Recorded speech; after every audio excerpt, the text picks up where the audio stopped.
A forma pensamento no geral, a gente tem a todo momento. Quando a gente toma uma cerveja, ou só vê o retrato da cerveja, a gente está criando ali a forma pensamento com as sensações ou lembranças de quando bebeu aquela cerveja. Quando a gente vê um cardápio cheio de coisa, já vem as formas pensamentos ali. Então, nossa vida é regida por isso. Então, a única diferença é que o servidor é envolvida e amadurecida, ao ponto de se manifestar. E outra coisa que eu sempre recomendo é que ele vai ser a tua ferramenta mágica. Ele não vai ser teu amiguinho. Claro, tu pode criar um laço afetivo ali, não tem problema. Mas ele vai ser a tua ferramenta mágica. Tu vai utilizar ele, sabe? Para te ajudar. A magia quem faz é você. Eu tenho assim alguns exemplos de alguns servidores que eu fiz para mim, mas que depois eu lancei para o público, lancei para amigos primeiro. Eles usaram, deram certo, então eu fui anotando. Por que deu certo para essa pessoa? Se é uma criação minha. Beleza, fui anotando, criando algumas teorias. Outra pessoa usou, deu certo. Então, não é que eu vou tirar um pedaço do servidor. Tu pode ir por essa crença, não tem problema. Mas para mim, tu não tira um pedaço do servidor. Tu tá mais ou menos clonando a ideia, utilizando para ti. Então, se alguém usa ao mesmo tempo num canto e o outro no outro, são duas ideias compartilhadas. É a mesma ideia, só que compartilhada para duas pessoas. Então, não tem problema de várias pessoas usarem o mesmo servidor. Se for algo um pouco mais exclusivo, eu até prefiro assim. Que nem eu tenho um que foi criado só por 3 pessoas. Esse dá muito certo. Ele é muito fluídico. E a gente sente assim a presença, sabe? É bem bacana.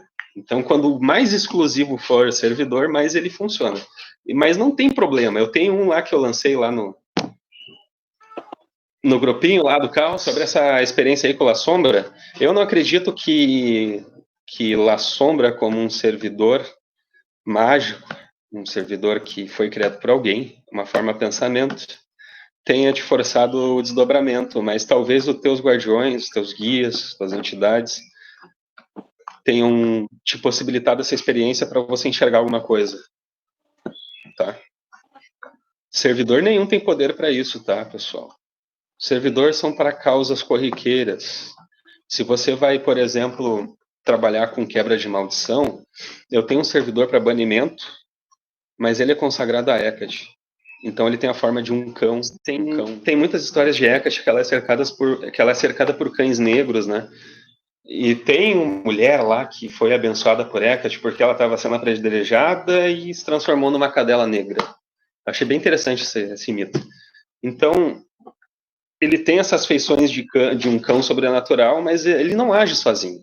Eu consagrei ele para Hecate. Então, no ritual que eu faço para uma desobsessão para mim, né, no meu ambiente, para tirar algo que esteja interferindo ali num nível mais, né, complicado, não é o servidor que vai fazer tudo, né? É a evocação que eu faço da minha divindade, da qual eu sigo os elementos que eu uso, o sal, as ervas, a abertura do círculo. Então, tudo contribui, não é só o servidor. Eu não acredito que servidor nenhum vá fazer coisas por conta própria, sabe? São ferramentas. Olha, Camila Terto não foi uma pergunta boba, tá? Chaita Lux, obrigado gratidão pelas perguntas. O Cauê falou que usava o Fotamex para dormir, mas tá bom, tá ótimo.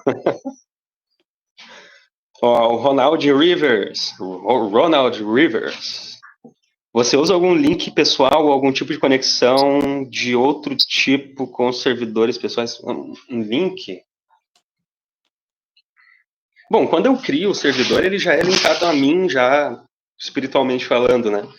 Mas, assim, eu crio o receptáculo, que é onde eu vou ancorar aquela força, e normalmente ali eu fazendo com as minhas mãos, modelando, seja na argila, ou na madeira, ou num cristal,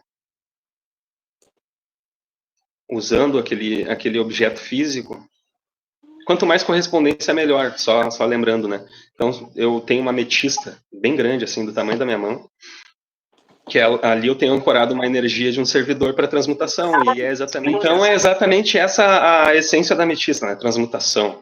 Então casa muito bem.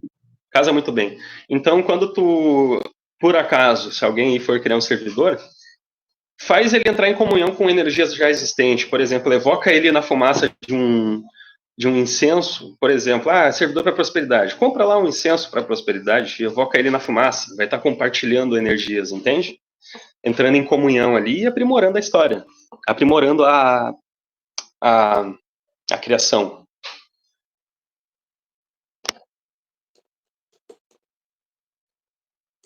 O servidor virar um tipo de colmeia. É que assim, ó, colmeia, a questão da colmeia é que são vários indivíduos únicos controlados por uma única mente, né? É isso que eles chamam de mente colmeia. A chave de acesso para o banimento seriam palavras e algo específico para ativar essa característica do servidor. Fica com uma pessoa, a parte de proteção, daí a chave de acesso é outra, fica com outra. Eu acho até bem mais fluídico assim. Inclusive, eu tenho um que é mais ou menos assim. Só que daí é só eu que uso. Então, se outra pessoa for usar, por exemplo, e quiser só proteção mental, vai evocar só a primeira parte do servidor, com a coroa de fogo. Aí tem o mantra de ativação e o sigilo. Aí, proteção espiritual, proteção astral, é outra palavra, outra chave de acesso. Se quiser só para isso, pronuncia só aquelas palavras correspondentes. E tá tudo certo. Não vai desclassificar o servidor, né, por evocar só uma parte dele.